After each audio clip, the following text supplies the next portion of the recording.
اللهم صل وسلم وبارك عليه وعلى آله. حب النبي على الإنسان مفترض وحب أصحابه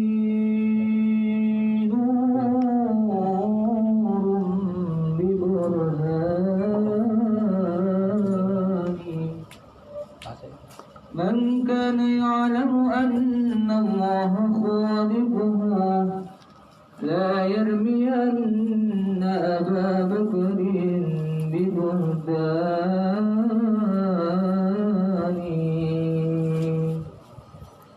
ولا يفسد الفاروق صاحبه ولا الخليفة عثمان بن عفان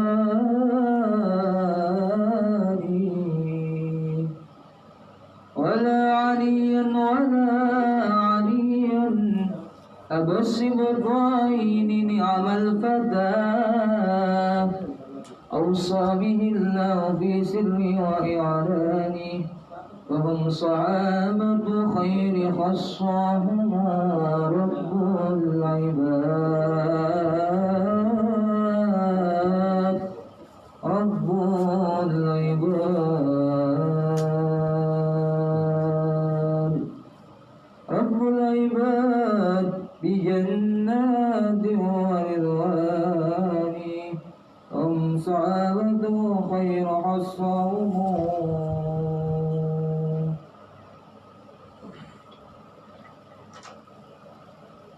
يا نبي سلام عليك يا رسول سلام عليك يا حبيب سلام عليك صلوات عليك يا نبي سلام عليك يا رسول سلام عليك يا حبيب سلام عليك صلوات عليك. أشرق البدر علينا فاحتفت منه البدور مثل حسنك ما رأينا قد يا وجه سوري. يا نبي سلام عليك يا رسول سلام عليك يا حبيب سلام عليك صلوات عليك. أنت شمس أنت بدر أنت نور فوق نوري أنت إكسر روحي أنت مصباح الصدور. يا نبي سلام عليك يا رسول سلام عليك يا حبيب سلام عليك صلوات عليك. يا حبيبي يا محمد يا عروس الخافقين يا مؤيد يا ممجد يا إمام القبلتين. يا نبي سلام عليك يا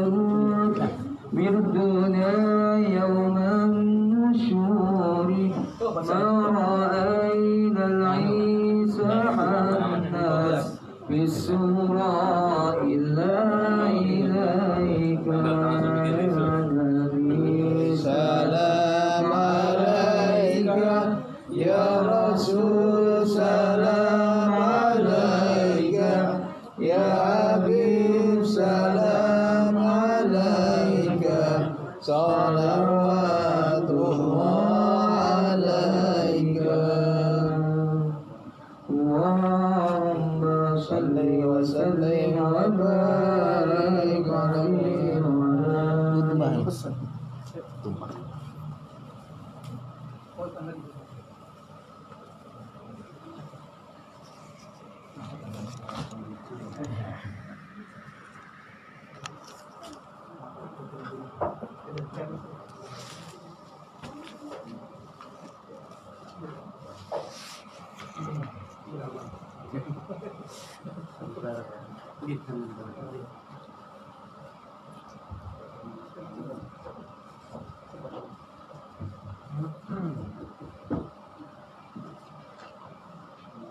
Bismillahirrahmanirrahim. Assalamualaikum warahmatullahi wabarakatuh. Waalaikumsalam warahmatullahi wabarakatuh.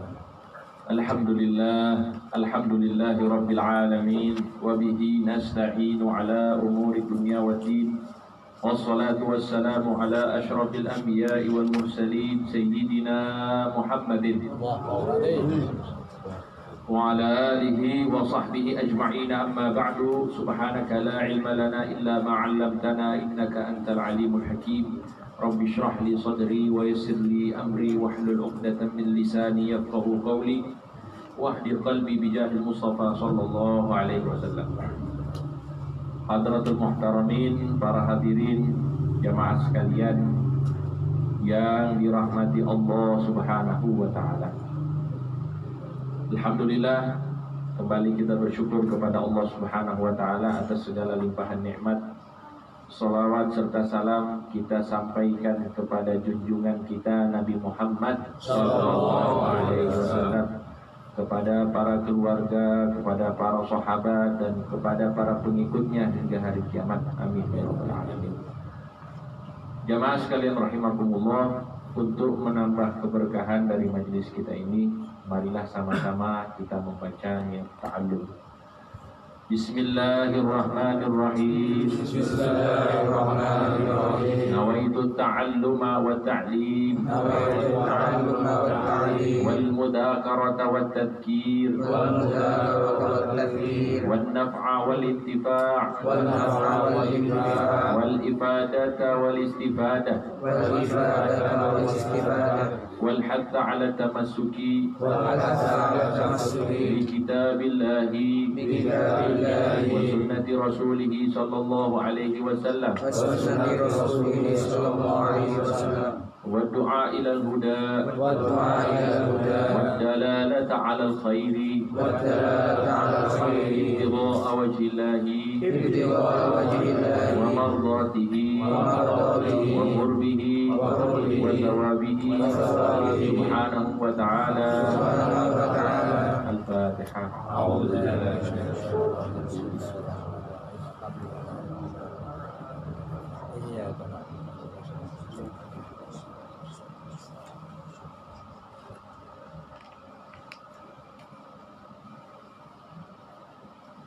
Jamaah sekalian yang kami muliakan, melanjutkan pembahasan dari kitab Al-Manhajus Sawi fi Thariqati Sadati Abi Alawi. Di sini kita sudah masuk ke pembahasan tentang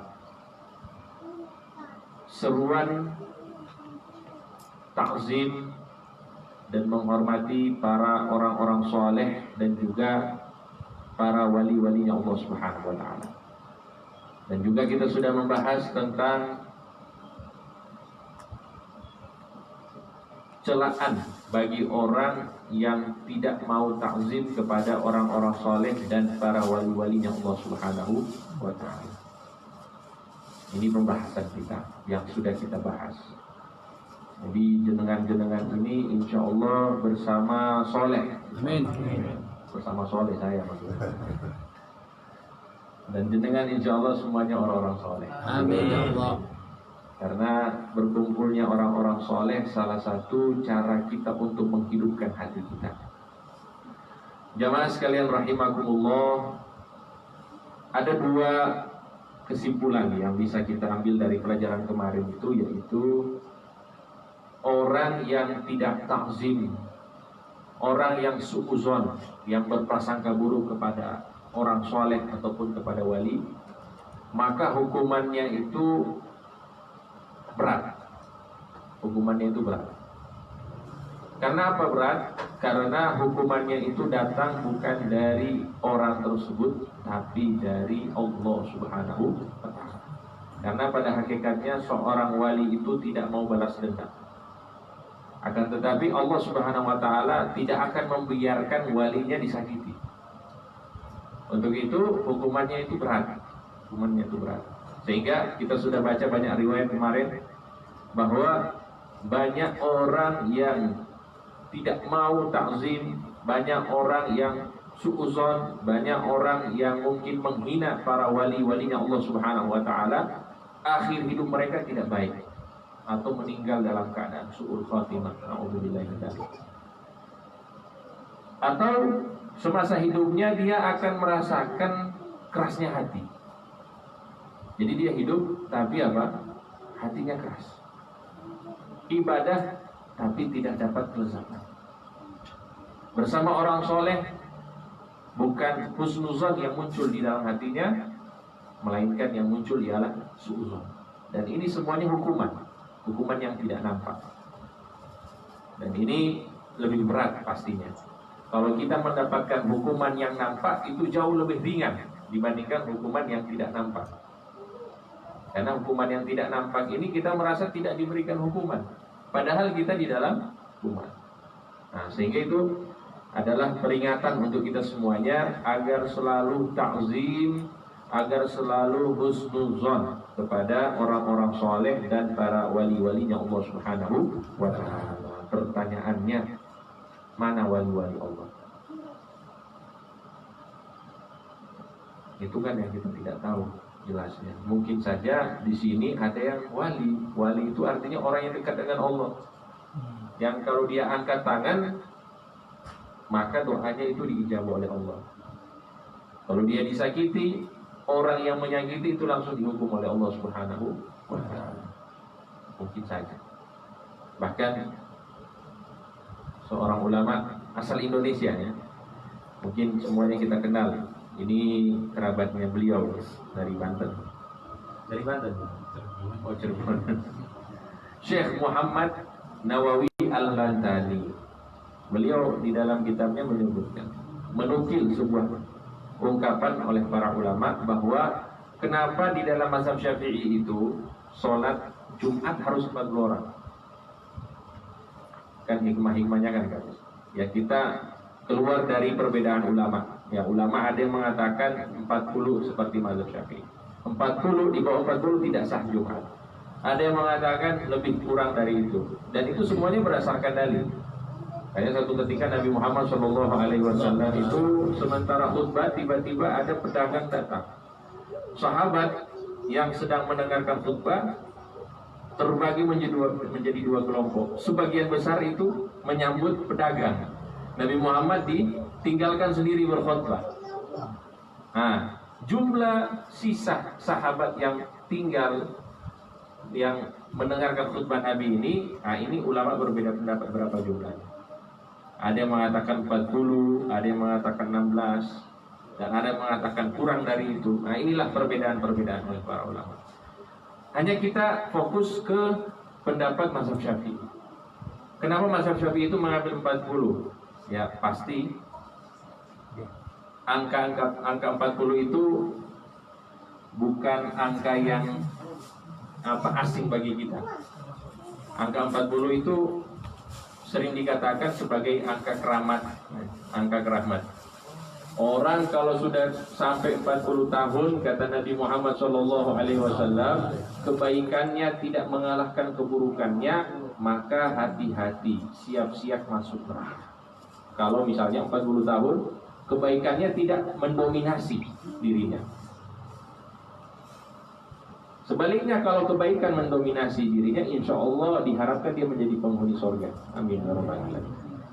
Begitu juga dengan hal-hal yang lain ya. Nabi Musa miqat 40 hari, iya kan? Kemudian kenapa 40 hari itu adalah umur yang matang? Kenapa angka 40 hari? Dan banyak sekali kisah-kisah tentang itu. Yang intinya 40 ini adalah angka yang keramat. Disebutkan oleh Al-Imam Muhammad Nawawi Al-Bantani bahwa tidak ada 40 orang soleh, orang beriman berkumpul di suatu tempat kecuali ada satu dari mereka walinya Allah Subhanahu wa taala. Kalau ada 40 orang, ini hikmahnya. Kenapa 40 orang? Disebutkan oleh para ulama, para arif billah, tidak berkumpul 40 orang yang beriman kecuali satu dari mereka adalah walinya Allah Subhanahu wa taala. Tapi kan kita tidak tahu yang mana. Sehingga kita doa sama-sama. Ya mungkin yang mengaminkan itu wali, sehingga doa yang dipanjatkan di tempat itu dikabulkan oleh Allah Subhanahu wa taala. Ini hikmahnya. Sehingga kembali lagi, siapa wali itu? Wallahu a'lam. Sehingga kita husnuzon dengan semuanya. Siapapun yang kita pandang orang yang beriman, maka kita lihat kesolehannya. Bahkan kalau mungkin kita lihat kurang kesolehannya, kita usahakan husnuzon, tetap husnuzon. Mungkin saja ada amalan tersembunyi yang tidak kita ketahui dari dirinya, dan mungkin dia sengaja menunjukkan keburukan-keburukannya untuk menutupi kebaikan-kebaikan. Mungkin saja. Sehingga di sini selama orang itu beriman, kita sebagai seorang muslim diusahakan untuk husnuzon. Husnuzon. Memang ini latihan. Tidak sehari 2 hari langsung bisa husnuzon. Karena kalau orang sudah husnuzon itu luar biasa. Baik, jamaah sekalian rahimakumullah, kita masuk ke pembahasan selanjutnya. Ini masih ada kaitannya dengan pembahasan para wali. Jadi rukun yang sudah kita ketahui ketika kita bersama para wali, kita husnuzon dan kita takzim, kita hormat. Sekarang bagaimana kalau misalnya yang kita lihat dari para wali itu sesuatu yang aneh, yang nyeleneh, sesuatu yang luar biasa, atau mungkin sesuatu yang kelihatannya melanggar syariat. Nah ini dibahas di sini. Apa yang harus kita lakukan? Dikatakan oleh murid Al-Habib Abdullah bin Al-Haddad, itu Al-Habib Ahmad bin Zain Al-Habashi, qala satrul wali anin nasi wa adamu ma'rifatihim bihi rahmatul lahum. Seorang wali yang menutup dirinya, atau menutup dirinya seorang wali dari pengetahuan orang. Jadi dia wali, dia tahu dirinya wali, tapi dia tutup dirinya.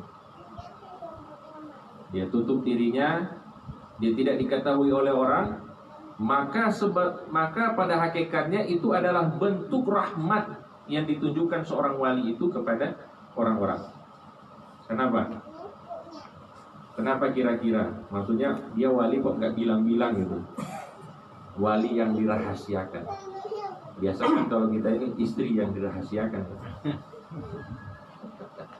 Biasanya. Tapi ini wali yang merahasiakan dirinya. Kenapa dia rahasiakan dirinya? Dikatakan li'annahum idza arafuhu wa asa'ul adab ma'ahu wa adawhu ma'a ma'rifatihim bikaunihi waliyan. Nah ini rahasianya. Karena seorang wali itu apabila diketahui oleh orang-orang bahwa dia adalah wali, kemudian mereka su'ul adab kepada wali tersebut. Ya, haknya wali itu tidak dilaksanakan dengan baik. Ya, ta'zimnya, ya ada wali dianggap biasa-biasa saja. Padahal wali itu ya kita sudah bahas ya di pertemuan-pertemuan yang lalu, bagaimana kita ta'zim kepada mereka. Maka dikatakan kalau misalnya kita itu bersama mereka, hati kita itu jangan berpaling. Karena kenapa? Karena mereka itu melihat hati kita sebagaimana melihat air yang ada di gelas. Bisa tampak isi hatinya itu. Itu masalah batin, apalagi masalah zahir. Ya, kita harus berusaha untuk ta'zim kepada mereka. Nah, kalau misalnya ada manusia-manusia yang tahu bahwa ini wali, kemudian mereka su'ul adab kepada wali tersebut, bahkan mereka mungkin menyakiti wali tersebut dengan tangan, dengan lisan mereka, maka dikhawatirkan mereka akan celaka. Maka wali yang nutup diri itu bagus. Jadi dia biasa-biasa aja. Dia tahu dirinya wali, akan tetapi dia biasa-biasa saja. Supaya apa? Supaya orang-orang itu bisa ya selamat, supaya tidak celaka. Karena mungkin mereka tidak bisa beradab ataupun takzim kepada wali tersebut. Wa mata kana dzalika ma'al jahli bihi kana al-amru ahwana minhu ma'al ilmi bihi. Karena seorang yang menyakiti, seorang yang tidak ta'zim kepada seorang wali dengan ketidaktahuan itu lebih ringan dibandingkan dia tahu kemudian dia menyakiti. Nah, ini kaidah yang pertama kita ambil. Jadi ada wali-wali itu memang sengaja menyembunyikan diri mereka. Ada wali yang pamer, ada. Saya wali, ada juga. Nah, kalau gitu hati-hati itu. Hati-hati. Nah, nanti kita bahas. Di sini ada contoh-contohnya. Kemudian dikatakan Anil Imam Abdullah bin As'ad Al-Yafi'i rahimahullahu ta'ala qala.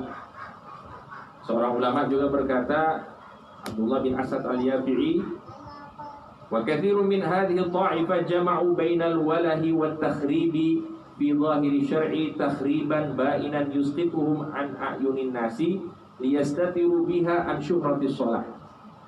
Kebanyakan dari kelompok para wali ini mereka selalu mengumpulkan sisi ibadah mereka dan sisi menghancurkan diri mereka. Maksudnya menghancurkan diri ini apa? Menghancurkan diri dari pandangan baik manusia. Jadi mereka berusaha tidak dipandang baik oleh manusia. Kebanyakan wali begitu. Jadi mereka lebih menerima dipandang buruk oleh manusia dibandingkan dipandang baik. Lebih mendahulukan dipandang buruk daripada dipandang soleh. Ya, daripada terkenal soleh lebih baik terkenalnya buruknya gitu. Itu kebanyakan dari para wali. Wa haula'i ahlu madhhabin ma'rufin yukhfuna mahasinahum wa yudhiruna masawiyahum. Mereka adalah kelompok yang sudah sangat masyhur, yang menutup-nutupi kebaikan mereka dan memperlihatkan keburukan-keburukan mereka. Ini contoh. Wa minhum man yakshifu auratahu bainan nas. Dari mereka ada yang sengaja membuka auratnya di tengah-tengah manusia, nggak pakai baju. Ada. Supaya terkenal buruk. Ini nanti kita jelaskan contoh-contohnya. Wa minhum man yura annahu la yusalli. Ada juga yang kelihatan dia enggak sholat. Orang lihat enggak sholat ini. Orang lihat enggak sholat. Wa hum yusalluna wa yajtahiduna fima bainahum wa baina rabbihim. Padahal mereka kalau dalam keadaan sendiri mereka sungguh-sungguh di dalam sholat, di dalam ibadah. Tapi khusus dengan Allah Subhanahu wa ta'ala. Kalau dengan banyak orang mereka enggak mau. Ada begitu. Kenapa seperti itu? Li'annahum kanu yubalighuna fi nafyi ru'yatil makhluqina wa isqatihim min qulubihim wa la yubaluna bimadhihim wa dhammihim istijlaban li kamalil ikhlas wa istibra'an lin nufusi min syawa'ib syirkil khafiyyi alladhi la yaslamu minhu illa al-khawwas. Jadi mereka ini ya berusaha untuk memperburuk diri dalam tanda kutip. Memperburuk diri di pandangan manusia karena mereka ini benar-benar ingin menafikan pandangan manusia dari diri mereka. Jadi tidak mau mereka itu dipandang oleh manusia, ibadah mereka, kebaikan mereka. Ini tujuannya. Dan mereka tidak pusing, ya, tidak ambil pusing dengan pujian, dengan celaan. Supaya apa? Supaya benar-benar mereka itu bisa ikhlas ibadahnya kepada Allah Subhanahu wa ta'ala. Orang itu ya kita lah. Kalau sudah terkenal baik itu pasti adalah sedikit-sedikit. Ya panggilan-panggilan kita supaya diketahui ibadah kita oleh orang lain. Dan itu sudah tanda tidak ikhlas. Orang kalau punya keinginan ibadahnya diketahui oleh orang lain, berarti itu ada tanda di dalam hatinya dia tidak ikhlas. Ya, kira-kira kita seperti apa? Apakah masih ada keinginan ibadah kita diketahui oleh orang lain? Kita tidak cukup dengan pengetahuannya Allah tentang ibadah kita. Nah, kalau mereka ini untuk menghancurkan keinginan. Jadi kita tidak bicara diketahui oleh orang lain. Keinginan untuk diketahui oleh orang lain itu sudah tidak ikhlas. Baru keinginan, belum diberitahukan ke orang lain, belum diperlihatkan ke orang lain, itu sudah tidak ikhlas. Artinya riya, itu sudah riya. Karena apa? Karena tidak cukup dengan pengetahuan Allah. Tidak merasa cukup dengan pengetahuan Allah. Allah tahu kita sholat, tapi kita menganggap bahwa pengetahuan Allah ini tidak cukup, harus diketahui oleh orang lain. Berarti di situ ada apa? Ada riya. Para wali-walinya Allah Subhanahu wa taala ini, mereka hilangkan ini. Supaya memang pandangan manusia itu tidak ada untuk diri mereka.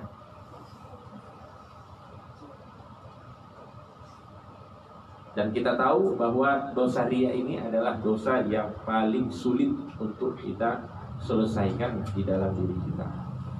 Bahkan Nabi Muhammad SAW bersabda,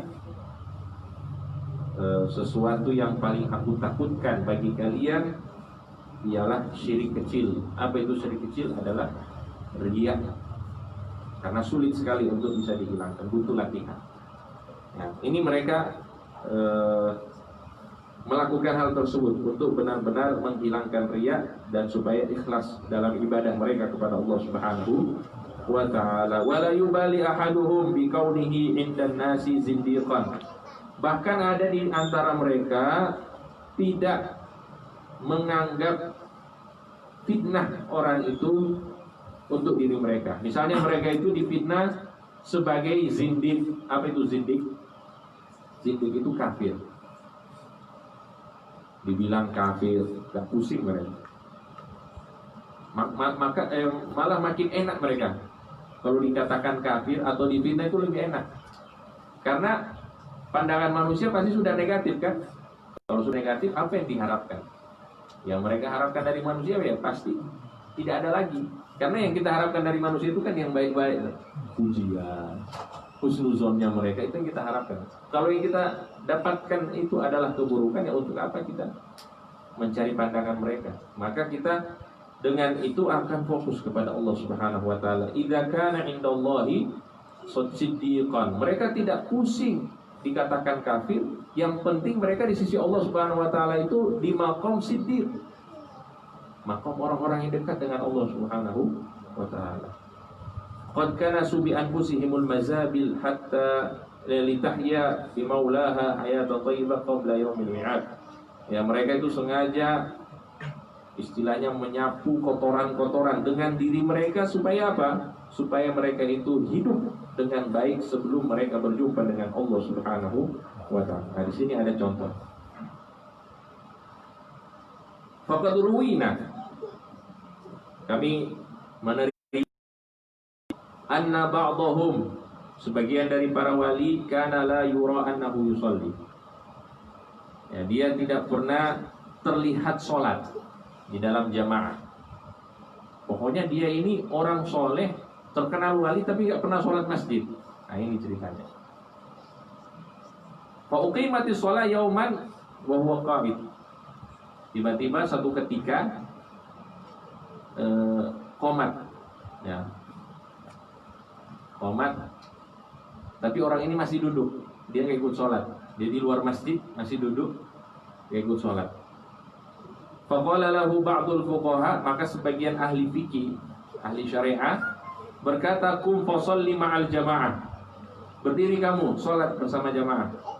Munkiran alaih, dengan niat apa? Ingkar kepada orang tersebut, kepada wali tersebut. Faqama wa ahrama ma'ahu, maka wali ini ya karena dia diingkari, dia duduk, diajak sholat, ya sudah dia ikut sholat jamaah. Wa shalla fi raqatil ula wal faqih al munkir yanzur ilaih. Lihat ini, dia sholat di sholat di sampingnya atau mungkin di depannya, wallahu a'lam.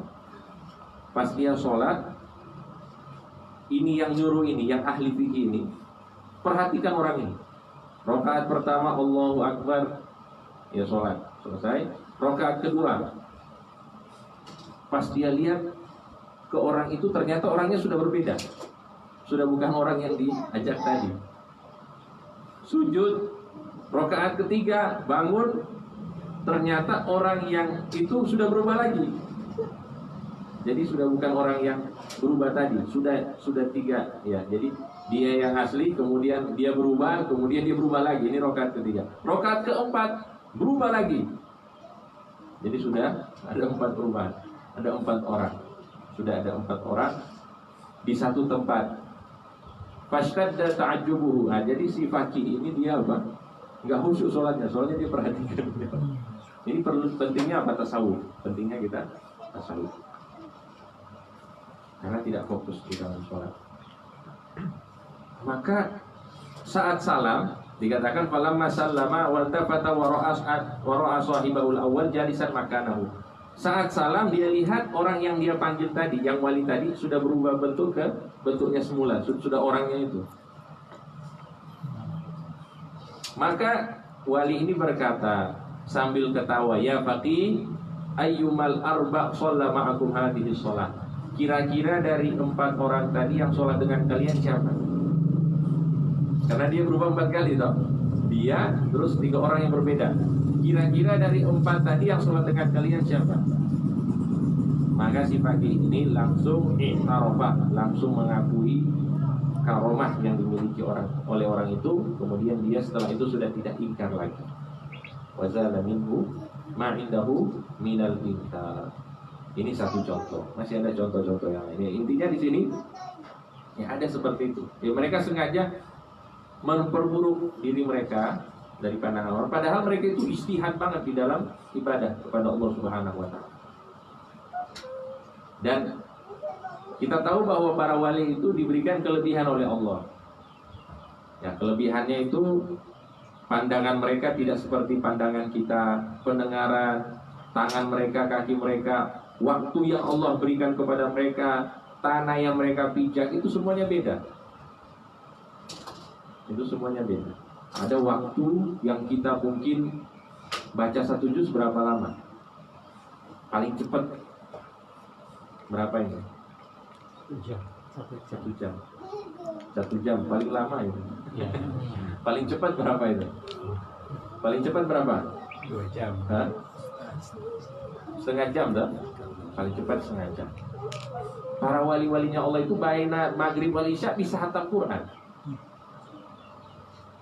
Kalau kita pakai ini ya bisa. Tapi hatam. Dan itu nyata, bukan orang-orang jauh. Orang-orang mungkin orang-orang tua kita ketemu dengan mereka. Bukan orang-orang jauh. Karena apa? Karena mereka mendapatkan keberkahan waktu dan mungkin ya di istilahnya waktu itu diperlambat untuk mereka gitu. Jadi dikatakan itu bacanya itu benar-benar sesuai dengan ya tajwid, tidak ada kesalahan-kesalahan. Tapi kok bainal maghrib wal isya, antara maghrib isya bisa khatam? Gak bisa. Kalau kita pikir sejam aja kok bisa khatam. 1 juz saja setengah jam. Nah ini contoh. Jadi ada hal-hal yang seperti ini. Gimana kita seharusnya? Ini nanti akan dijelaskan. Aqulu, nah, dikatakan di dalam kitab Tathbitul Fuad, Inna Syekha Abdullah Al-Idrus jalasa lahu rajulun yakhussu lahu. Satu ketika ada seorang ulama Abdullah Al-Idrus. Abdullah Al-Idrus ini leluhurnya ini, kalau ada yang paham Al-Idrus, nah ini leluhurnya Abdullah bin Abu Bakar Al-Idrus. Nah, beliau ini dikenal dengan Al-Idrus Akbar, wali juga. Satu ketika beliau itu diurut oleh seseorang, lagi diurut hatta dakhala waktu sholat, sampai waktu sholat masuk. Faqala ar-rajulu li syekh, maka orang yang mijat beliau ini, yang urut beliau ini mengatakan, kum li sholat, itu sudah sholat, itu sudah azan, sudah qomat, ayo sholat. Faqala qad shallaitu. Bila ana sudah sholat. Ini kan sudah pernah kita dengar gini ya, kisah-kisah gitu. Dia duduk di sini lagi dipijat. Terus orang-orang sudah sholat di masjid, sedang sholat di masjid, terus ditanya, "Ayo sholat." "Saya sudah sholat."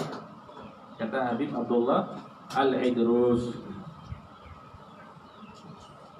Fa kharaja ar-rajul fa ra'a al-jama'ata qad kharaju min masjid Syekh Abi Bakar.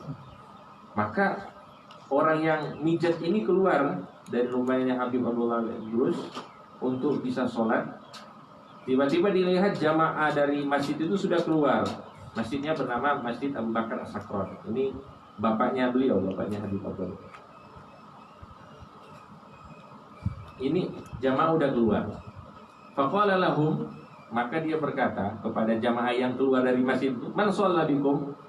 Siapa yang jadi imam kalian? Qalu shalla bina Syekh Abdullah. Yang jadi imam itu Syekh Abdullah Al-Idrus. Yang jadi imam beliau katanya. Qala sayyiduna, ini. Intinya apa di sini? Ya ada-ada aja gitu. Jadi ini istilahnya sesuatu yang di luar nalar. Ini seharusnya kita seperti apa? Nah, dikatakan di sini oleh Al-Habib Abdullah Al-Haddad, wa hadhihi wa amsaluha tusallamu li awliyaillah. Contoh ini dan yang sepertinya itu kita serahkan semuanya kepada para wali-wali Allah. Taslim, maksudnya taslim itu apa? Kita serahkan. Karena memang ini kelebihan yang Allah berikan kepada diri mereka. Wala yu'taradu alaihim fiha, dan mereka tidak ditentang karena hal-hal tersebut. Li'anna uqulahum, karena akal orang yang menentang itu lam tablugh ahwalahum. Jadi akal-akal kita ini kalau misalnya mau nentang itu tidak sampai dengan keadaan mereka, yaitu keadaan para wali-walinya Allah Subhanahu wa ta'ala. Jadi kalau ada yang gini-gini ya taslim. Kita taslim. Nanti kita akan jelaskan ya. Selain taslim itu ada cara yang lain. Tapi nanti setelah pembahasan ini ya. Tapi yang penting di sini yang pertama, cara ketika kita mendapati orang-orang seperti itu kita taslim. Kita katakan wallahu a'lam. Kan banyak kisah-kisah begini. Ini masalah sholat. Ada juga yang katanya, ya banyak lah. Kalau bahas karomah ini banyak sekali. Nah, kita cukupkan yang ada di sini dan mungkin sebagian nanti saya kutip di kitab yang lain. Wa dzakara sayyiduna al-Imam Ahmad bin Hasan Al-Waqqas rafa'allahu bihi annahu kana rajulun min awliyaillah ta'ala yutahamu bil fitri fi Ramadan. Nah, ini ada kisah yang berbeda. Ada seorang wali di zaman beliau atau mungkin di zaman sebelum beliau dituduh tidak pernah puasa Ramadan. Puasa Ramadan hukumnya apa? Wajib, rukun Islam. Walaupun orang yang tidak puasa Ramadan itu dia tetap muslim, cuma dia dikategorikan fasik, tetap dia muslim. Jadi seorang wali ini dituduh dia tidak pernah puasa Ramadan. Maka ada satu dari mereka, dari masyarakat yang ada itu ingin membuktikan. Maka dia pergi ke wali ini, diminta, "Saya ingin puasa Ramadan dengan Anda." Ya sudah, kalau kamu mau puasa Ramadan dengan saya traktir, nggak apa-apa. Tapi syaratnya satu, saya mau puasa Ramadan di tempat saya ibadah, atau yang disebut dengan khalwah. Ada istilahnya apa? Khalwah. Khalwah itu tempat menyendiri untuk ibadah. Nah, maka orang yang penasaran ini, yang ingin membuktikan bahwa dia ini puasa atau tidak, oke. Awal Ramadan masuk, malam-malamnya masuk di dalam khalwah, masuk. Pas masuk, mulai puasa hari pertama, paginya puasa hari pertama, puasa sahur biasa ya, seperti biasa, kemudian sholat subuh, kemudian ya seperti biasa ibadah dan lain sebagainya. Hari pertama, hari kedua, hari ketiga, sampai 30 hari di dalam khalwah tersebut dia dijamu oleh wali itu. ya sahurnya, ya buka puasanya itu dijamin. Sampai pada hari ke-30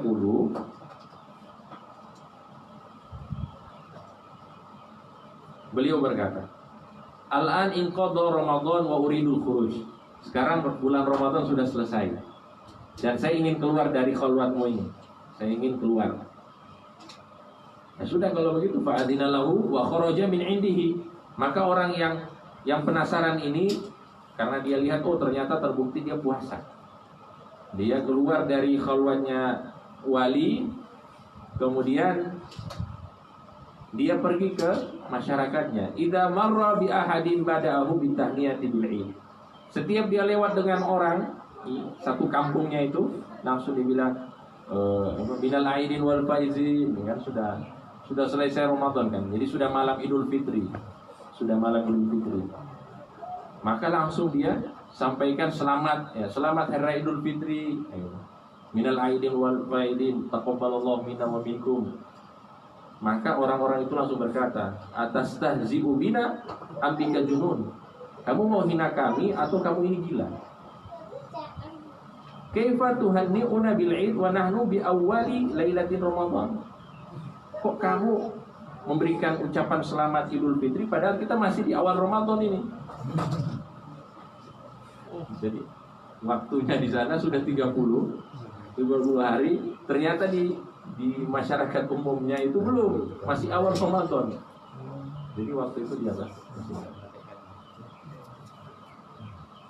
mungkin kamu ini mau hina kami atau kamu gila?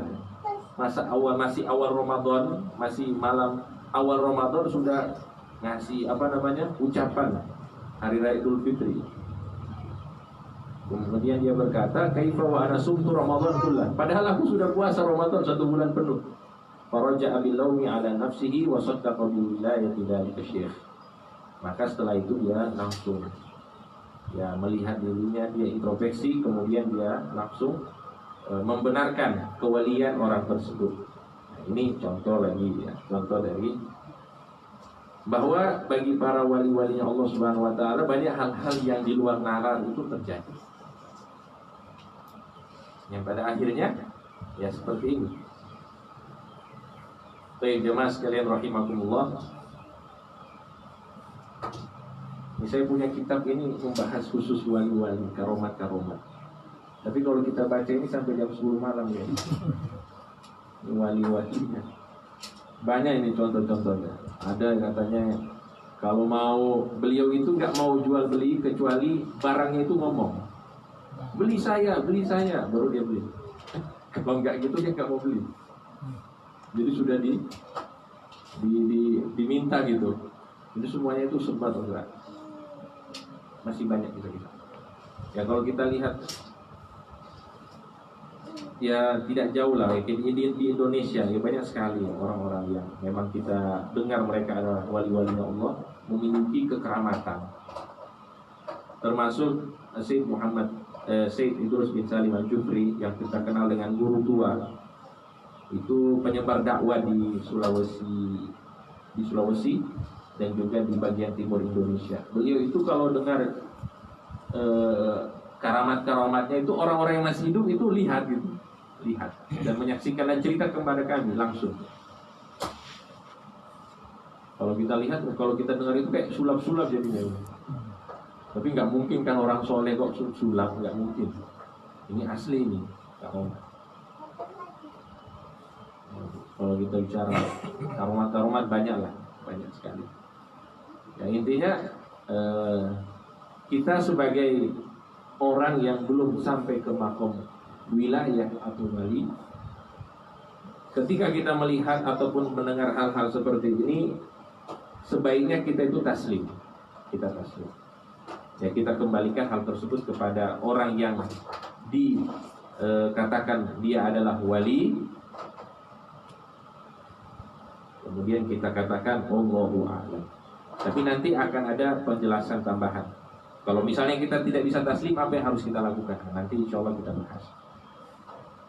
Nah di sini juga ada pembahasan tentang ada salah seorang ulama. Ulama ini termasuk yang tidak mau terbangan. Dia kalau majelis nggak mau ikut terbangan kayak nggak mau hadir majelis apa namanya ya, yang ada rebana apa hadroh, dia nggak mau ikut majelis yang ada hadroh. Satu ketika dia hadir ke sebuah majelis oleh Syekh Abdullah bin Muhammad Sahib Syubaika, fa'amara bi ihdari sama' bi hadrati Syekh Ibn Hajar. Syekh Ibn Hajar ini nggak mau ini hadroh ini. Tapi tiba-tiba dia hadir di majelis yang punya majelis ini bawa hadroh. Fa'alimu sama'an fasaffaqa Syekh Ibn Hajar wa saffaqa jami'ul hadirin. Saat di majelis itu tiba-tiba Syekh yang melarang hadroh ini tepuk tangan. Melihat ini Syekh tepuk tangan, semua hadirin ikut tepuk tangan. Padahal Syekh ini apa? Melarang, nggak suka hadroh. Tapi pada saat hadroh dimainkan dia tepuk tangan. Ajaib ya. Nanti diperjelaskan. Falamma kharaja qila lahu, ketika dia kaifa taf'alu hadza wa anta tunkiru sama'. Kok bisa kamu ini tepuk tangan padahal kamu mengingkari hadroh ini? Kok kamu kayak setuju gitu jadinya? Nah, kalau orang ingkar itu kan ya mungkin ya mukanya masam gitu kan. Dia hadir tapi mukanya masam gitu. Gak mau ini, gak bisa senyum dan lain sebagainya. Ini kok kayak bahagia sambil tepuk tangan. Maka Syekh Ibnu Hajar berkata, ra'aitul mawjudat tusaffiru fasaffaqtu ma'aha. Aku melihat semua yang wujud ya. Ini benda-benda mati ini kayak tepuk tangan semuanya ya. Saya ikut tepuk tangan ya, hadrohnya tepuk tangan ya, dindingnya tepuk tangan ya, semuanya tepuk tangan. Dia lihat semuanya tepuk tangan, dia langsung ikut tepuk tangan. Artinya apa? Dia tidak mengingkari. Jangan ingkari hal tersebut. Nah, ini contohnya yang lain. Baik jamaah sekalian rahimakumullah. Nah, tadi kita sudah sebutkan cara yang pertama, ketika kita melihat kekeramatan atau hal-hal yang ajaib tersebut, kita lakukan apa? Kita taslim. Fala yasa'ul insana illa taslimu li awliyaillah. Jadi kita pasrah, jadi kita tidak berkomentar tentang apa yang terjadi. Wa alla ya'tarid alaihim. Kalau misalnya kita tidak, ya mestinya harus ada komentar. Harus ada komentar. Kalau kita taslim itu kayak ada yang ganjal gitu di dalam hati, tidak bisa terima. Apa yang kita lakukan? Ta'wilu ma warada anhum minal mushkilat wa raddu dzalika ila ahlihi wa man ya'lamuhu. Kalau misalnya kita harus berkomentar, maka usahakan kita takwilkan, kita tafsirkan hal tersebut dengan tafsiran yang baik. Kenapa dia tidak pernah sholat jamaah? Masa dibilang wali nggak sholat jamaah? Maka kita bilang apa? Mungkin saja dia sholat di rumah supaya lebih khusyuk lagi. Karena di dalam mazhab pun sholat itu tidak wajib, hukumnya fardu kifayah. Misalnya, walaupun kita sholat di masjid gitu, tapi ketika kita memandang mereka, kita tafsirkan dengan tafsiran yang baik. Itu contoh. Intinya apa? Kita harus, kalau tidak taslim ya kita tafsirkan apa yang mereka lakukan dengan tafsiran yang baik. Kemudian kita tanyakan kepada ahli-ahlinya. Kalau kita lihat kok ini ada wali gini, tanya sama ustadz, sama kiai, coba gimana ini, kok wali gini? Nah, nanti mereka berikan penjelasan. Tapi disyaratkan di sini dia adalah ulama zahir dan batin. Dia paham ilmu agama, syariat dan juga paham ilmu hakikat.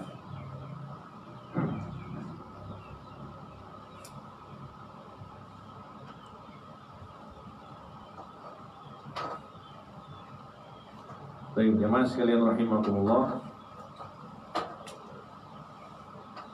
Sampai di sini insya Allah jelas ya. Sampai di sini jelas insya Allah. Yang intinya kita kalau melihat hal-hal tersebut kita usahakan taslim. Kalau tidak bisa taslim maka kita takwilkan dengan takwilan yang baik. Jangan sampai kita ingkari. Yang pengingkaran itu kita bisa menyakiti mereka. dengan lisan kita ataupun dengan perasaan kita. Taslim kita lakukan, ternyata tidak mampu. Takwil kita sudah takwilkan, tapi ternyata juga tidak mampu. Tapi insya Allah kalau orang hatinya baik, hatinya bersih, insya Allah takwil yang baik itu pasti ada. Saya pernah dengar kisah, mungkin antum-antum juga pernah dengar kisah dari Gus Bahar. Ada Gus Bahar itu ada satu kejadian, ada seorang kiai katanya. Seorang kiai itu punya pondok, dan pondoknya ini santri-santrinya diajarkan itu. Jadi sama kiai itu harus husnuzon. Kalau ada yang aneh-aneh kelihatan harus takwil. Harus ditafsirkan dengan tafsiran yang baik. Satu ketika bapak dari kiai ini, ternyata beliau ini banyak melakukan keanehan. Ya minum berdiri, ya mungkin hal-hal yang aneh lah, ya yang tidak pantas dilakukan oleh seorang alim misalnya, atau seorang ayah dari orang alim. Tapi para santri ini berusaha apa? Untuk takwil, ditakwil terus ditakwil. Oh mungkin ini, oh mungkin ini, oh mungkin ini. Pokoknya pandangannya harus baik, pokoknya pandangan harus positif, harus husnuzon. Sampai satu ketika, satu kejadian ini kata para santri, kami tidak boleh takwil, tidak bisa kami takwil karena sudah keterlaluan. Apa itu? Bapak dari kiai ini kencing di samping musola, bukan di musolanya, di samping musola. Oh kencing di samping musola. Ini katanya kami berusaha untuk takwil yang baik tapi nggak bisa. Ini kesalahan. Maka mereka mengadu sama kiainya. Kiai, kok mohon maaf ini, semua kegiatan yang aneh-aneh yang kami lihat dari bapak jenengan ini, kami berusaha takwil, tapi ada satu ini yang kami tidak bisa takwil. Kok bapak jenengan kencingnya di samping, pipisnya di samping musola. Maka kiai ini langsung bilang, bapak saya itu orang pinter, bapak saya itu orang baik. Buktinya saya jadi kiai. Buktinya apa? Saya jadi kiai. Gak mungkin kalau bapak saya buruk kok saya jadi kiai. Nah, itu takwilnya katanya, diajarkan. Takwilnya seperti itu loh. Walaupun gimana pun dia ini adalah ayah dari kiai. Gak mungkin bapak dari kiai itu buruk. Nah, itu takwilnya gitu, diajarkan takwilnya. Katanya yang buruk itu mbah saya katanya, nggak masukkan pondok ini. Kalau saya oleh bapak saya dimasukkan pondok, tapi kalau mbah saya, bapak saya ini nggak dimasukkan pondok. Jadi yang masalah di atas bukan ininya. Itu takwil, ini contoh-contoh ya, contoh-contoh. Intinya kita berusaha tahu. Ternyata takwil nggak bisa masuk, maka kita ingkari. Tapi kembali lagi, ingkarnya itu benar-benar syariat, tidak ada unsur duniawi. Nah, kita sudah contohkan kemarin, unsur duniawinya itu jangan sampai ada keinginan di dalam hati kita untuk menjatuhkan orang ini ataupun mengangkat diri kita. Jangan sampai ada urusan itu. Kalau memang benar-benar murni syariat, maka ingkari. Kalau benar-benar murni syariat, sebagaimana yang kita contohkan Wali Songo dengan Syekh Siti Jenar, itu murni syariat. Ya, pengingkarannya itu murni syariat. Murni syariat. Ini jam berapa? Masih lama. Tapi udah ngantuk nih orang. Ini suasananya memang.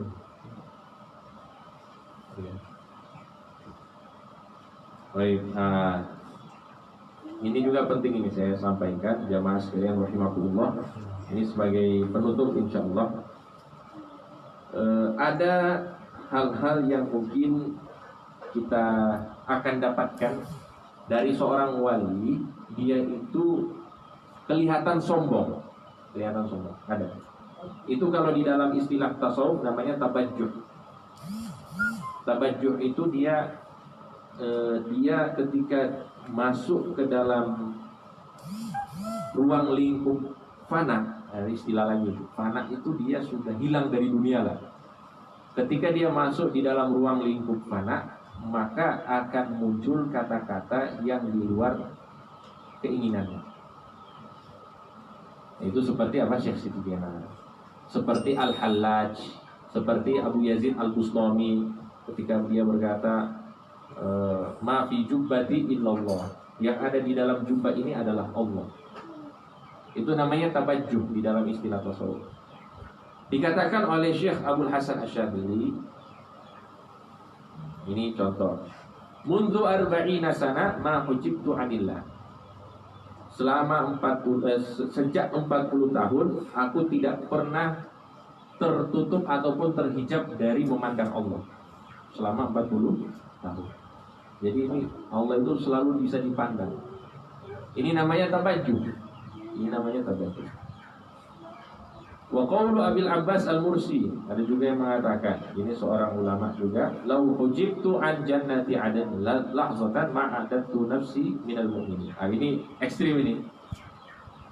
Bilang kalau saya ada satu detik saya tidak memandang surga Adan, ada surga namanya surga Adan.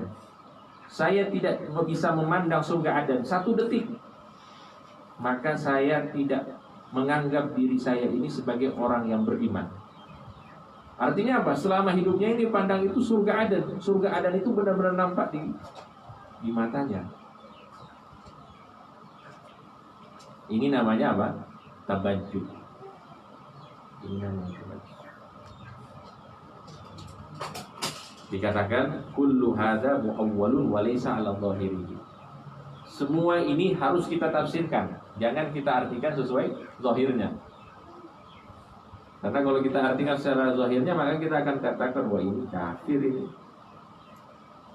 Masa Allah bisa dipandang? Padahal dalam akidah Ahlus Sunnah wal Jamaah, Allah tidak bisa dipandang di dunia. Tapi ini ya kembali lagi namanya tabajjuh. Tabajjuh. Sesuatu yang diucapkan di luar kekuasaan dari seorang wali.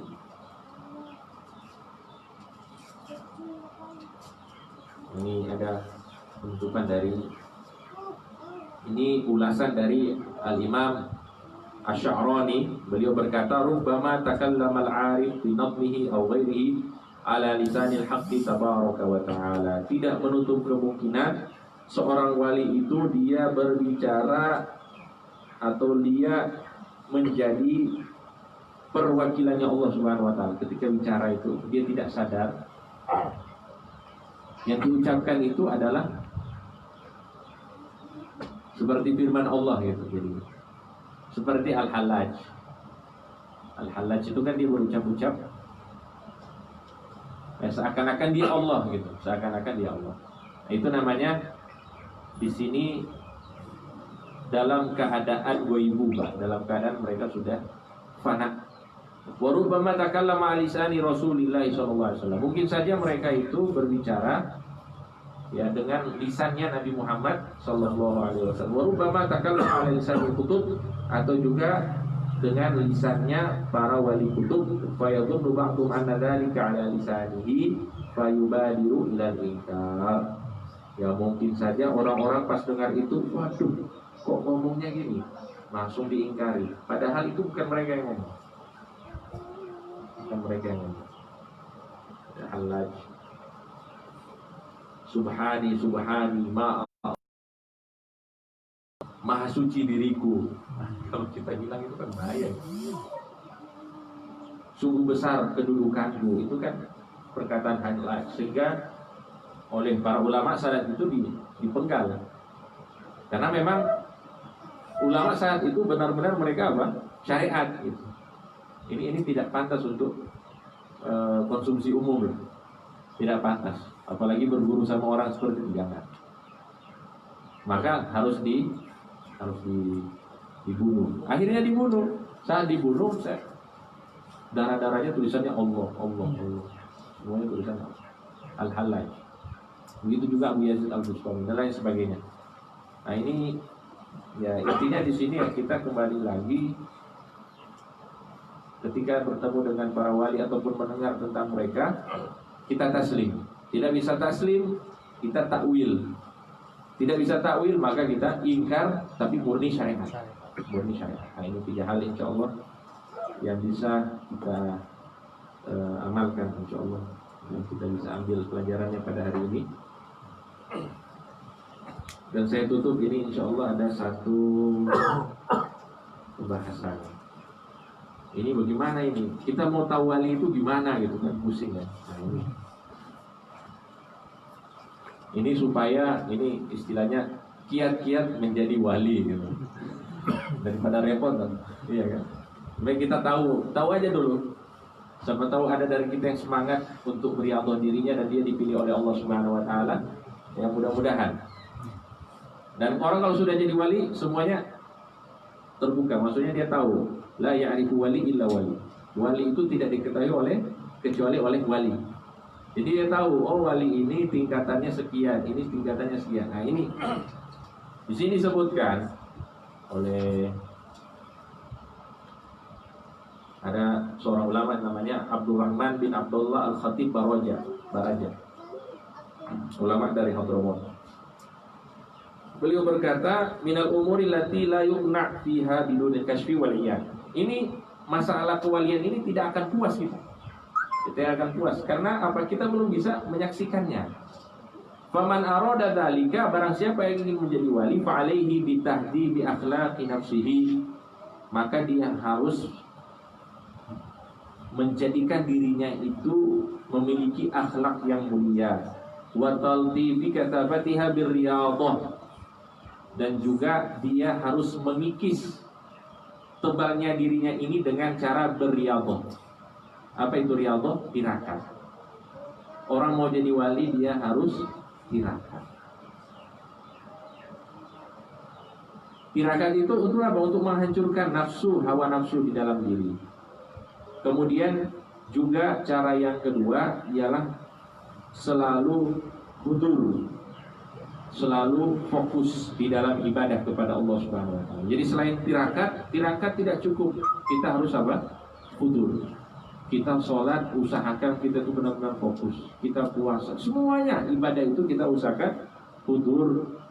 Karena hudur itu adalah syarat adab di dalam beribadah kepada Allah Subhanahu wa taala. Dua hal ini insya Allah kalau diamankan bisa mengantarkan seseorang menjadi walinya Allah Subhanahu wa taala. Wallahu taala alam.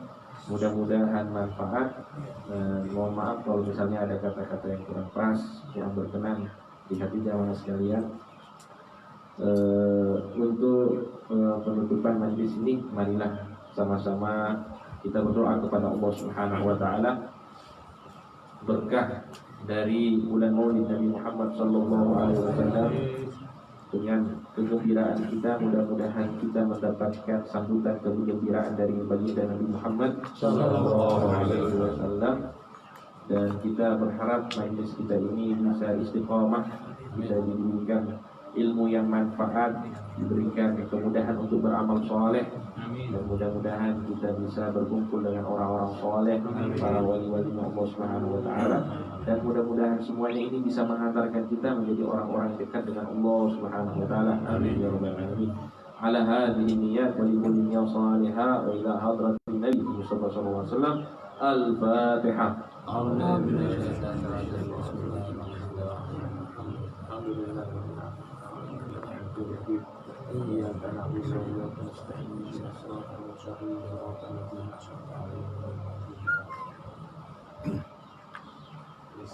Allahumma salli wa sallim ala sayyidina Muhammadin miftahil rahmatillah adada fi ilmillah salatan wa salaman daimaini bidawami mulkillah wa ala alihi wa sahbihi. Allahumma ij'al fi ta'atika far'i wa sururi wa fi mardatika jami'a umuri. Allahumma ya alim bihadati wa muttali' ala sarairi wa niyati, iqdi jami'a hajati waghfir dhunubi wa sayyiati wa tajawaz an khati'ati wa zallati wa taqabbal jami'a hasanati wa samihni fima mada wa ma ya'ti waktubni fi diwani sadati wasluk fi sabila najati fi hayati wa mamati. Allahumma inni dhami'un fi 'ata, raghibun fi ridha,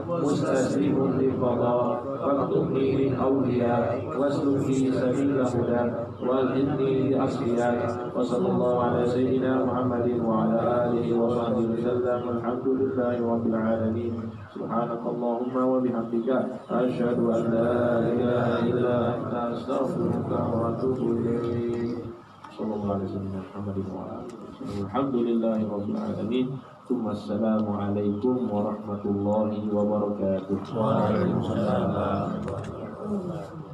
اللهم بارك لنا في